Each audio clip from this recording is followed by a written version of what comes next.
The success of the civil rights movement notwithstanding, has the unequal status of Black Americans persisted into the 21st century? That's the question of the hour.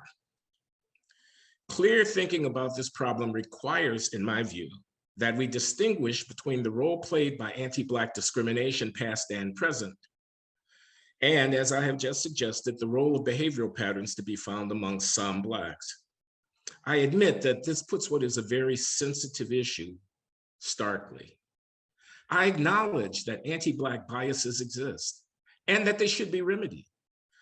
But I am also urging that we Blacks identify and seek to reverse the behavioral patterns that prevent some of our people from seizing newly opened opportunities. Recently, in my writings, I have recast these two positions as causal narratives, what I call the bias narrative, where one argues that the cause of persisting disparity is anti-Black racism and that we must continue to reform American society toward achieving a level playing field, the focus being on the demand side of the labor market, for example. And I hope that such reforms, now well advanced, are necessary, but by themselves not sufficient. By contrast, I advance the development narrative, which emphasizes the need to consider how people acquire the skills, traits, habits, and orientations that foster their successful participation in American society. People are not born with these skills, traits, habits, and orientation. They must be acquired through the processes of maturation and human development. Here, the focus would be, for example, on the supply side of the labor market. Youngsters without the experience, who are not exposed to the influences, who lack access to the resources that foster and facilitate their human development, those youngsters will fail to achieve their full potential. Now, of course, these two narratives are not mutually exclusive, but in terms of prescribing intervention and remedy, they point in very different directions. This tension between a focus on demand side versus supply side factors in accounting for persistent racial disparities is a very old theme for me. It dates all the way back to my doctoral thesis at MIT, where I contrasted the concept social capital, which I introduced in that thesis, with the more familiar idea of human capital, familiar to economists anyway. My fundamental point was to distinguish the logic of economic transactions from the logic of human relations, especially when trying to explain persistent racial disparity. Business investments are transactional, but human investments are essentially relational. As I saw it, the conventional economic theory was incomplete when it comes to explaining racial disparities, and there were two aspects of this incompleteness. One that had to do with human development, as I've suggested, and the other with racial identity. And so, first, I observed that all human development is socially situated and mediated. That is, the development of human beings occurs inside of social institutions. It takes place as between people by way of human interactions. It is dialogic. The family, community, school, peer group, these cultural institutions of human association are where development is achieved. And therefore, resources that are essential to human development, for example, the attention a parent gives to her child, are not alienable. Most developmental resources are not commodities. The development of human beings, largely, is not up for sale. Rather, structured connections between individuals create the context within which developmental resources come to be allocated to individual persons. Opportunity travels along the synapses of these social networks. Because people are not machines, their productivities, which is to say, the behavioral and cognitive capacities that bear on their social and economic functioning, are not merely the consequence of a mechanical infusion of material resources. Rather, these capacities are also the byproducts of social processes that are mediated by networks of human affiliation and connectivity. This was fundamentally important, I thought, and I still think, for understanding persistent racial disparities in America. That was the first point I wanted to make all those years ago about the incompleteness of human capital theory. But my second observation was even more critical, and it was that what we call race in America is mainly a social and only indirectly a biological phenomenon. Persisting racial differentiation across generations between large groups of people in an open society where people are living cheek by jowl, is irrefutable indirect evidence of a profound separation between the racially defined networks of social affiliation within that society. Over time, that is, race would cease to exist unless people chose to act in a manner so as biologically to reproduce the varieties of phenotypic expression that constitute the substance of racial distinction. I cannot overemphasize this point because we speak so casually nowadays about racial equality and racial justice, and yet this thing that we're talking about, race, is not simply given in nature. It is socially produced. It is an equilibrium outcome, we economists would say. It's something we're making and remaking generation to generation. It is endogenous. It follows that if one is to understand the roots of durable racial inequality in any society, then one will need to attend in some detail to the processes that cause race to persist as a fact in that society, because almost surely those processes will not be unrelated to the allocation of developmental resources in that society. I conclude from these two observations that human development is socially configured and that race is a construct that we are making and remaking generation to generation, that we economists should recognize the limits of our tools to explain persistent disparities by race, because the creation and reproduction of racial inequality also rests on cultural conceptions about the identity that people embrace, Black and white and brown and yellow alike. These are the convictions that people affirm about the legitimacy of conducting intimate social relations with racially distinct others. And here I do not only mean sexual relations, although I do mean that too. Racial inequality is inescapably, I'm claiming here, as an economist, a cultural phenomenon, implicating not only the transfer of resources, but more fundamentally, the decisions that we make daily about with whom to associate and with whom to identify. My contrast between human and social capital reflected my conviction that beliefs of this kind ultimately determine the access that people enjoy to those informal and non-fungible resources that are needed to develop their human potential. What I called social capital, when I coined that term in 1976, is, on this view, a critical prerequisite for the production of human capital, which, as we economists know all too well, is the skills, education, work experience, and social aptitudes that people possess and which determine a person's earnings and his or her capacity to generate and to accumulate wealth.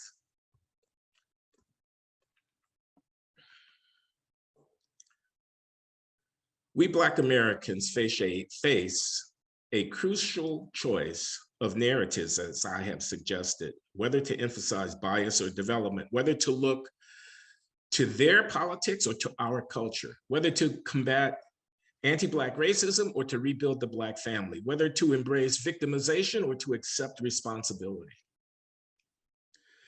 This fundamental choice governs how we view our place within this great republic, the United States of America. This is a choice worth arguing about. Is this a good country? One that affords boundless opportunity to all who are fortunate enough to enjoy the privileges and to bear the responsibilities of citizenship? Or, as latter-day historical revisionists would have it, is America a venal, rapacious bandit society full of plundering racists, founded in hypocrisy, genocide, and slavery, propelled by capitalist greed and unrepentant anti-Black antipathy. That's a choice before us. I regret to report that as we speak, this latter narrative is being foisted in our schools and universities on young minds across the land. And yet I claim that the overwhelming weight of the evidence favors the former interpretation. Because the founding of the United States of America, 1776, 1787, was a world historic event by means of which Enlightenment ideals about the rights and the dignity of human persons and the legitimacy of state power came to be instantiated in real institutions which have endured and matured over 2.5 centuries. True enough, the founding entailed a compromise with slavery, and yet now, some 40 million strong, we Black Americans have become by far the richest and most powerful large population of African descent on this planet. The question then is this: are we going to look through the lens of the United States as a racist, genocidal, white supremacist, illegitimate force, or are we going to see our nation for what it has become fitfully over the course of over the last 3 centuries, which is the greatest force for human liberty in the history of the world? I wish to argue fervently for the latter course. As the Reverend Dr. Martin Luther King Jr. well understood, that is the surest pathway for us Black Americans to both political and economic equality. The Civil War. 600,000 dead in a country of 30 million. The consequences of that war, together with the 13th, 14th, and 15th Amendments enacted just afterwards, was to make the enslaved Africans and their descendants into citizens. In the fullness of time, we have become equal citizens. That latter should not have taken another 100 years. I agree. Nor should any of my ancestors have been enslaved in the first place. I agree. But here's the thing. Slavery was a commonplace human practice dating back to antiquity.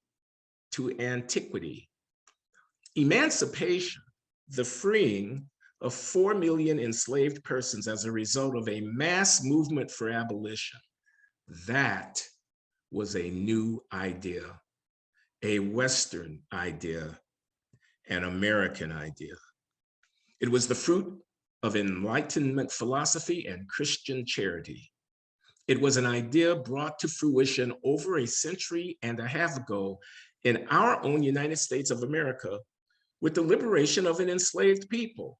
That is an achievement, and that achievement would not have been possible without philosophical insights and moral commitments and political institutions cultivated in the 17th and 18th centuries. In the West, ideals about the essential dignity and the God-given rights of all human persons. That is, the American founding at the end of the 18th century brought something new into the world. Can we recognize and acknowledge that and celebrate it? Slavery was a Holocaust, out of which emerged an American accomplishment that advanced the morality and the dignity of all of humankind, namely emancipation. The ultimate incorporation of African-descended people fully into the American body politic has been an unprecedented and monumental achievement for human liberty. To whom much has been given, of him much shall be required. Here is my message for the American establishment in this time of racial conflict.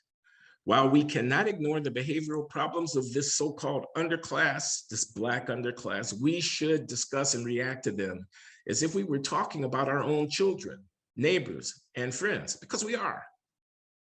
That is, this persisting Black disadvantage is an American tragedy.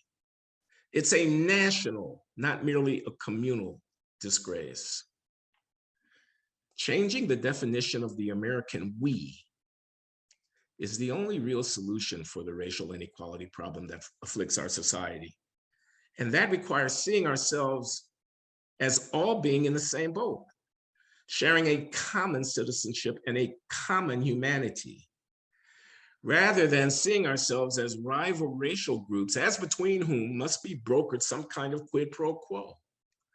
It means fashioning American solutions to American problems. This will require adjusting ways of thinking on all sides. The goal should be to achieve a society where everyone, regardless of race, is thought of as us. This is the reason that I strenuously oppose the growing advocacy of paying reparations for slavery to African Americans, of setting the country up with Black people on one side of a bargaining table and the rest of America on the other side, and pushing a bunch of chits into the middle to settle a debt. We Blacks ought not to negotiate a separate deal with America. We are America. America is us. Inequality is certainly a problem. It should be addressed forthrightly, but it should be addressed as a part of a broadly conceived political initiative to achieve a decent society for all Americans, not for the parochial pursuit of racial equity. To borrow a phrase from someone we all know well, here's the deal. The Black freedom struggle in America is over, and we Americans have won. I will conclude. To my fellow Black Americans, in closing, I say this: freedom is one thing, equality, quite another. The former is a necessary but not sufficient condition for the latter. Here, then, is my final claim. It is both futile and dangerous for us Black Americans to rely on others to shoulder our communal responsibilities, to raise our children, to organize our families, to behave in ways that allow for a decent civic life for everybody around us. If we want to walk with dignity, we Blacks, to enjoy truly equal standing within this diverse, prosperous, and dynamic society, then we must accept the fact that white America can never give us what we seek in response to our protests and remonstrations. The summer of 2020, after the killing of George Floyd, was an absolute disaster for the political project of equal dignity and equal respect and standing for Black people in this country. That's my opinion. Rather, we must earn equal status by dint of our own efforts. Those are hard ways. I take no pleasure in saying them, but I am obliged to report this reality. Equal dignity, equality of standing, of honor, of security in one's position within society, the equal ability to command the respect of others. These are things that cannot be simply handed over. They will not be the fruit of insurrection, violent uprising, or rebellion. Equality of this sort for Black Americans in the 21st century is something that we must wrest with our bare hands from a cruel and indifferent world by means of our own effort. Inspired by the example of our enslaved and newly freed ancestors, we must make ourselves equal. No one can do that for us. My fear is that until we Americans of all races recognize and accept this inexorable fact about the human condition, until we eschew the rhetoric and embrace the reality of race in our country, until then, the disparities that have so troubled our politics and that so threaten our domestic tranquility will continue to persist.